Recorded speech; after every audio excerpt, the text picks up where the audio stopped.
Israel के prime minister Netanyahu का statement है। उन्होंने कहा कि ईरान जो है वो 30 दिन के अंदर क्या कर लेगा, एटॉमिक बम बना लेगा। Iran was developing a nuclear weapon. The U.S. hit 3 nuclear sites in Iran Iran overnight. has all that it needs to achieve a nuclear weapon. A successful attack on 3 nuclear sites in Iran. For the United States to have attacked Iran, bombing its key nuclear facilities.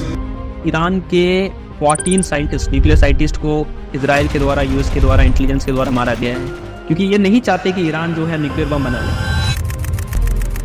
उन्होंने बताया कि straight of Hormuz को अगर हम बंद कर दें तो पूरे वर्ल्ड इकोनॉमी पर असर पड़ेगा, क्योंकि 20% ऑफ जो ट्रांसपोर्टेशन जो शिप्स होती है वो स्ट्रेट ऑफ हार्मूज से होकर जाती है, और इन पे पूरा कंट्रोल ईरान का ही है। यूएस का इस वॉर में डायरेक्ट इन्वॉल्वमेंट होना क्या ये नहीं दिखाता कि यूएस और वेस्टर्न कंट्रीज का जो हिपोक्रेसी है काफ़ी ज़्यादा बढ़ रहा है मिडिल ईस्ट में। जब B-2 बम्बर के द्वारा इनके बंकर को गिराया गया, जैसे कि नंताज, इस्फान, फॉर्दो, तो इनसे यूएस कह रहे थे कि काफ़ी ज़्यादा इनका डिस्ट्रक्ट हुआ। But according to a report, जो CI का रिपोर्ट निकल के आया, उस रिपोर्ट में इन्होंने बताया कि उनको उतना ज़्यादा कुछ नुकसान नहीं पहुंचा। ये सिर्फ न्यूक्लियर साइट को डिस्ट्रक्ट करना नहीं है, बल्कि ईरान के पूरे गवर्नमेंट और उनके रिजीम को चेंज करने का भी एक तरह से क्या हुआ, अटैक हो सकता है, और इसीलिए ये अटैक हुआ। और पूरे वर्ल्ड को यही लग रहा है कि ये जो अटैक है ये एक तरह से सरप्राइज अटैक है। बट क्या ये सरप्राइज अटैक है या एक प्री प्लान्ड, एक पूरी तरह से बनाया हुआ प्लान्ड अटैक है? Hello everyone, hi, I hope you all are doing well. तो आज के इस वीडियो में हम डिस्कस करेंगे कि रिसेंटली जो ईरान और इजराइल का वॉर हुआ, इस वॉर के क्या आउटकम निकले। क्या इस वॉर में इजराइल जीता या ईरान जीता? अब देखिए, दोनों ही कंट्री ये क्लेम कर रहा है कि वॉर उन्होंने जीता, बट इस वॉर के बाद हमें ये तो पता चल गया कि इजराइल ही मिडिल ईस्ट में एक ऐसा कंट्री नहीं है जिसके पास टेक्नोलॉजी है और पावर है। ईरान भी एक ऐसा कंट्री है जो इजराइल के आयरन डोम को मात देती है और पूरी तरह से डिस्ट्रक्ट कर सकती है। वॉर में दोनों ही कंट्री का काफ़ी ज़्यादा डिस्ट्रक्शन हुआ, बट इस वॉर में हमें ये बताया कि ईरान जो है, क्या वो अब एक उभरता हुआ पावर है मिडिल ईस्ट में। यूएस का इस वॉर में डायरेक्ट इन्वॉल्वमेंट होना क्या ये नहीं दिखाता कि यूएस और वेस्टर्न कंट्रीज़ का जो हिपोक्रेसी है काफ़ी ज़्यादा बढ़ रहा है मिडिल ईस्ट में? तो इन सभी बातों पर हम डिस्कस करेंगे। तो देखिए, ये जो वॉर है ये स्टार्ट होता है 13 जून को, जब इजराइल के द्वारा ईरान के गैस फील्ड्स और उनके न्यूक्लियर साइट्स पर अटैक किया जाता है। और इसके रिटेलिएशन में ईरान भी क्या करता है, इजराइल के गैस फील्ड्स, उनके सिटीज़ लाइक हाफिया, तेल अवीव, इन पर अटैक करता है। और इस अटैक से दोनों ही कंट्री में काफ़ी ज़्यादा डिस्ट्रक्शन होता है। अब इस वॉर के पीछे का जो रीज़न अभी तक सामने आया, जो बताया जा रहा है, इसमें इजराइल के प्राइम मिनिस्टर नेतन्याहू का स्टेटमेंट है। उन्होंने कहा कि ईरान जो है वो 30 दिन के अंदर क्या कर लेगा, एटॉमिक बम बना लेगा, और इसीलिए ये अटैक हुआ। और पूरे वर्ल्ड को यही लग रहा है कि ये जो अटैक है ये एक तरह से सरप्राइज अटैक है। बट क्या ये सरप्राइज अटैक है या एक प्री प्लान्ड, एक पूरी तरह से बनाया हुआ प्लान्ड अटैक है? तो देखिए, इस अटैक के पीछे का रीज़न, जो पहला रीज़न, वो न्यूक्लियर साइट को डिस्ट्रक्ट करना था। और इजराइल और पूरे वेस्टर्न कंट्री ये नहीं चाहता कि ईरान जो है वो न्यूक्लियर बम बना ले, क्योंकि अगर ईरान न्यूक्लियर बम बना लेता है तो ईरान जो है वो काफ़ी ज़्यादा पावरफुल बन जाएगा। और ये जिस तरह से प्रॉक्सीज के थ्रू वॉर लड़ता है, like Hezbollah, Hamas and then Houthis, इनको क्या करता है, इनको ये जो वॉर हेड है, जो आर्म्स और जो भी हथियार से वो सप्लाई करते हैं, और ये पूरे मिडिल ईस्ट में क्या करती है, एक तरह से अशांति फैलाती है। तो ये सभी चीज़ कहना है पूरे वेस्टर्न कंट्रीज़ का और इजराइल का। बट यहाँ पर एक और चीज़ सामने निकल के आया है। अगर हम पूरी तरह से इजराइल के ऑपरेशन का नाम देखें, इजराइल के ऑपरेशन का नाम है ऑपरेशन राइजिंग लायन। और अगर हम ईरान के हिस्ट्री में थोड़ा सा पीछे जाएं, 1979 से पहले, जब इस्लामिक रेवोल्यूशन ईरान पे होता है, उससे पहले, तो उससे पहले वहाँ पर क्या था, रजा शाह जो था, उनका वहाँ पर मोनार्की था और उसका रजीम चल रहा था। और वो जो सरकार थी वो इजराइल, वेस्टर्न कंट्रीज, यूएस, इनके बहुत अच्छे फ्रेंड हुआ करते थे। और उनके झंडे में एक लायन है और एक उगता हुआ सूरज दिखाया गया है। तो क्या इस पूरे चीज़ों को हम अगर कनेक्ट करें तो हमें ये पता लग रहा है कि ये सिर्फ न्यूक्लियर साइट को डिस्ट्रक्ट करना नहीं, बल्कि ईरान के पूरे गवर्नमेंट और उनके रिजीम को चेंज करने का भी एक तरह से क्या हुआ, अटैक हो सकता है। ठीक है, I am not claiming but it could be the reason. Okay, इस वॉर में यूएस का डायरेक्ट इन्वॉल्वमेंट में क्या दिखा रहा है? क्या इजराइल के द्वारा दिया गया जो स्टेटमेंट था कि हम इसके न्यूक्लियर साइट को बर्बाद करना चाहते हैं, क्या यही था? या यूएस के डायरेक्ट आने से हमें ये कंफर्मेशन नहीं मिलता कि इनके रिजीम को भी चेंज करना चाह रहे थे? अब यूएस का इसमें क्या उनका लेना देना है ईरान के साथ, क्या नहीं है? तो यूएस जो भी कंट्री के पास रिसोर्सेज होती है वहाँ पर जाता है, उस कंट्री को बर्बाद करने में बहुत ज़्यादा उनका हाथ होता है। चाहे वो इराक हो, साउथ अमेरिकन कंट्री वेनेजुएला हो, चाहे अफगानिस्तान हो, और अब चाहे ईरान हो। इराक में 2003 में क्या किया इन्होंने, यहाँ पर इन्होंने अटैक करवाया, कहा कि यहाँ पर वेपन ऑफ मास डिस्ट्रक्शन है, दैन यहाँ पर बायोलॉजिकल वेपन्स है, मिलने का मिला कुछ नहीं, और यहाँ पर रजीम चेंज किया इन्होंने, सद्दाम हुसैन को हटा के सद्दाम हुसैन को 2006 में फांसी दे दिया गया यूएस के द्वारा।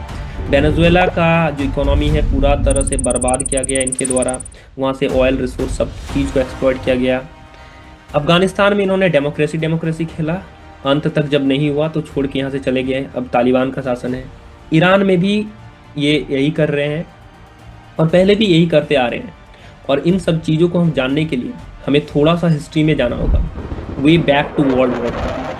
अब देखिए, वर्ल्ड वॉर 2 के समय यहाँ पर जब 2 मेन पावर उभर के आ रहे थे, यूके एंड जर्मनी, तो ईरान जो थे वो जर्मनी के साइड में थे। ईरान के जो राजा थे जिनका नाम था रजा शाह, वो जर्मनी के साइड में थे। और जब यहाँ पर लड़ाई खत्म होता है, यूके यहाँ पर जीतता है, तो वो रजा शाह को यहाँ पर हटा के जो बेटे हैं मोहम्मद रजा शाह, जो कि एक तरह से प्रो वेस्टर्न कंट्री है, उनको एक पॉपेट गवर्नमेंट की तरह वहाँ पर बैठाया जाता है और वो अपने कंट्री को पूरी तरह से वेस्टर्नाइज कर देते हैं। और यहाँ पर जो भी इस्लामिक कानून थे उनको हटा के वेस्टर्न के मुताबिक ही ये चल रहे थे। और इन बीच क्या होता है, यूके के द्वारा, यूएस के द्वारा उन पर पूरा प्रेशर डाला जाता है, उनके जो रिसोर्स है उनको पूरी तरह से एक्सप्लॉइट किया जाता है। यहाँ पर इनकी जो ऑयल कंपनी है, जो नेशनल ऑयल कंपनी, उनका 40% ओनरशिप यूएस, यूके और फ्रेंच कंपनी के द्वारा ले लिया जाता है फॉर 25 ईयर। और ये सब चीज़ राजा कर रहे थे। तो इस तरह से क्या हो रहा था, इस टाइम पीरियड में बहुत ज़्यादा क्या हो रहा था, ये एक तरह से अलाइज थे। बट जब ये हो रहा था तो देश के और भी कुछ लोग हैं जो इनका विरोध कर रहे थे। और इसी बीच एक इस्लामिक स्कॉलर, जिनको अयतुल्ला बोला जाता है इस्लाम में, इस्लामिक स्कॉलर को आते हैं, एंड उनका नाम है अयतुल्ला रुहल्ला खुमैनी। और इनका जब एंट्री होता है तो इनके लीडरशिप में क्या होता है, पूरे ईरान में एक तरह से विद्रोह फैल जाता है, क्योंकि लोगों के पास वहाँ पर खाने के लिए नहीं हो रहे थे। लोगों के पास जो था, अनएम्प्लॉयमेंट काफ़ी ज़्यादा बढ़ गया था उस देश में, तो लोग विद्रोह कर रहे हैं। और विद्रोह भी इस तरह से कि सिर्फ राजा के खिलाफ विद्रोह नहीं, बल्कि यूएस, यूके के झंडे लेकर उनके एम्बेसी के ऊपर चढ़ जाना, उनके झंडे को जलाना, ये सब हो रहा था। क्योंकि उन्हें भी पता था कि ये सारा चीज़ जो एक्सप्लॉयटेशन हो रहा है सब उन्हीं के कारण हो रहा है। और इस बीच राजा क्या कर रहा था, इस बीच राजा जब देश के लोगों के पास खाने के लिए नहीं है, पूरे वर्ल्ड को एक तरह से उन्होंने दावत दे दिया और लोगों को खाना खिला रहा था सोने के थाली में, बताइए। तो जब यहाँ पर 1979 में ये जो रजा शाह है, ये क्या करते हैं, ये यूएस भाग जाते हैं, इनको कैंसर का ट्रीटमेंट करवाना था और भाग जाते हैं। और यहाँ पर फाइनली क्या होता है, इस्लामिक रेवोल्यूशन होता है और इस्लामिक स्टेट ऑफ ईरान बनाया जाता है और मोनार्की को पूरी तरह से हटा दिया जाता है। अब जब यहाँ पर इस्लामिक स्टेट ऑफ ईरान बनता है तो यहाँ पर इस्लाम शरिया कानून के आधार पर देश चलाया जाता है। सुप्रीम लीडर बनते हैं, जैसे कि अभी के जो सुप्रीम लीडर है वो अली रुमैनी है। इनके अलावा इनका मजलिस, इनका पार्लियामेंट भी है और इनके प्राइम मिनिस्टर भी है और इनके जुडिशरी सब चीज़ है। बट जो मेन पावर होता है वो जो अयतुल्ला है उनके पास होता है, जो कि अभी अली खुमैनी है। और इसके अलावा इन्होंने क्या किया, इन्होंने अपना एक खुद का मिलिट्री बनाया और एक रेगुलर मिलिट्री तो है ही। देन आफ्टर 1980s में क्या करते हैं, ये अमेरिका के कुछ डिप्लोमेट्स हैं उनको बंधक बना लेते हैं फॉर 440 डेज। और यहाँ से ही क्या होता है, इनका जो डिप्लोमेटिक रिलेशन है कट हो जाता है और यूएस और ईरान एक तरह से बहुत बड़े वाले दुश्मन बन जाते हैं। देन यहाँ पर ईरान पर काफ़ी ज़्यादा सैंक्शन लगाया जाता है। जब यूएस पर डेमोक्रेटिक गवर्नमेंट का रूल होता है तो इनके जो सैंक्शन है ये थोड़े नॉर्मल होते हैं, थोड़े कम होते हैं। यहाँ पर बराक ओबामा का शासन होता है तो ये कुछ यहाँ पर joint comprehensive plan for action sign किया जाता है P5 कंट्री +1 यूरोपियन यूनियन के द्वारा। एंड देन जब फिर से यहाँ पर रिपब्लिकन का शासन आता है, जो कि डोनाल्ड ट्रम्प जब पहली बार यहाँ पर जीत गए, तो इन्होंने इस डील से ईरान को हटा के ईरान पर काफ़ी ज़्यादा सैंक्शन लगा देते हैं और ईरान का इकोनॉमी इतना डाउन चल जाता है, ईरान का रुपया इतना डाउन चल जाता है कि बोरे बोरे आप पैसे लेके जाओ और एक बोतल पानी खरीद के लाओ। तो इसके लिए क्या किया उन्होंने 2021 में इन्होंने अपना जो रियाल करेंसी था उनको बदल के तोमान करना पड़ा। तो इस तरह से ईरान का एक्सप्लोइटेशन चल रहा था। तो ये सभी चीज यूएस के द्वारा किया गया। अब देखिए नेक्स्ट चीज जो है, इस वॉर से हमें क्या सीखने को मिल रहा है। क्या ईरान अब मिडिल ईस्ट का एक उभरता हुआ पावर बन रहा है? तो इस लड़ाई के बाद हमें ये पता चल गया पूरे मिडिल ईस्ट को, जैसे कि जो सऊदी अरेबिया है, यूएई है, कतर है, ओमान है, इन सभी कंट्री को ये तो पता चल गया सिर्फ इजराइल ही एक ऐसा कंट्री नहीं है जिनके पास पावर है, बल्कि ईरान के पास भी क्या है, पावर है। जब B-2 बम्बर के द्वारा इनके बंकर को गिराया गया, जैसे कि लमताज, इस्फान, फोर्दो, तो इनसे यूएस कह रहे थे कि काफ़ी ज़्यादा इनको डिस्ट्रक्ट हुआ। But according to a report, जो सीआई का रिपोर्ट निकल के आया, उस रिपोर्ट में इन्होंने बताया कि उनको उतना ज़्यादा कुछ नुकसान नहीं पहुंचा। उनका जो इनरिचमेंट क्या हुआ, जो यूरेनियम था 60% इन्होंने पहले ही कहीं दूर हटा दिया था। अभी भी ईरान क्या कर सकता है, न्यूक्लियर बम बना सकता है, क्योंकि अब जैसे ही इनरिच हो जाएगा तो न्यूक्लियर बम बना लेगा। इस बीच लगभग 2010 टू राइट नाउ ईरान के 14 साइंटिस्ट, न्यूक्लियर साइंटिस्ट को इजराइल के द्वारा, यूएस के द्वारा, इंटेलिजेंस के द्वारा मारा गया है, क्योंकि ये नहीं चाहते कि ईरान जो है न्यूक्लियर बम बना ले। अब नेक्स्ट क्या चीज है कि ईरान अब इस वॉर में दिखाया कि वो बैलिस्टिक मिसाइल में किस तरह से पावरफुल है, उनके बैलिस्टिक मिसाइल कितने एक्यूरेट है, उनके ड्रोन कितने एक्यूरेट है, जो कि आयरन डोम को भी चकमा दे सकते हैं और पूरी तरह से डिस्ट्रक्शन कर सकते हैं। उन्होंने बताया कि स्ट्रेट ऑफ हार्मूज को अगर हम बंद कर दें तो पूरे वर्ल्ड इकोनॉमी पर असर पड़ेगा, क्योंकि 20% ऑफ जो ट्रांसपोर्टेशन जो शिप्स होती है वो स्ट्रेट ऑफ हार्मूज से होके जाती है और इन पे पूरा कंट्रोल ईरान का ही है। तो और जब इन पर अटैक किया गया तो इन्होंने पीछे नहीं हटे, ये यूएस के जो बेस है, जो कि कतर में यूएस का बेस है, उन पर भी अटैक कर दिया। मतलब ये आंख पे आंख डाल के बात कर रहे हैं, डर नहीं रहे हैं। तो इन सभी चीज़ों से हमें ये पता चल रहा है कि ईरान भी एक तरह से राइजिंग पावर है। अब अगर हम इंडिया के इंटरेस्ट में ये बात करें तो इंडिया के लिए इजराइल भी काफ़ी अच्छा हमारा दोस्त है, ईरान भी हमारा दोस्त है, क्योंकि इजराइल से हम बहुत सारे इक्विपमेंट, मिलिट्री इक्विपमेंट खरीदते हैं। ईरान में हमारा इन्वेस्टमेंट है, जो कि हमारा चाबहार पोर्ट है, लगभग $550 मिलियन के आसपास वहाँ पर इन्वेस्टमेंट है, जिससे हम मिडिल ईस्ट और जो पूरे सेंट्रल एशिया है उन पर कनेक्ट करना चाह रहे हैं।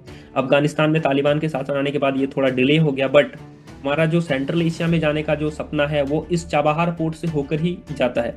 तो इंडिया का इंटरेस्ट इन दोनों ही कंट्री में है।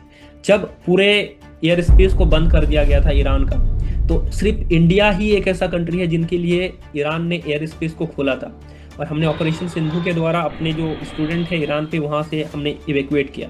तो ईरान भी हमारा काफ़ी अच्छा दोस्त है। इस तरह से हमें दोनों ही कंट्री को साथ में लेके चलना होगा।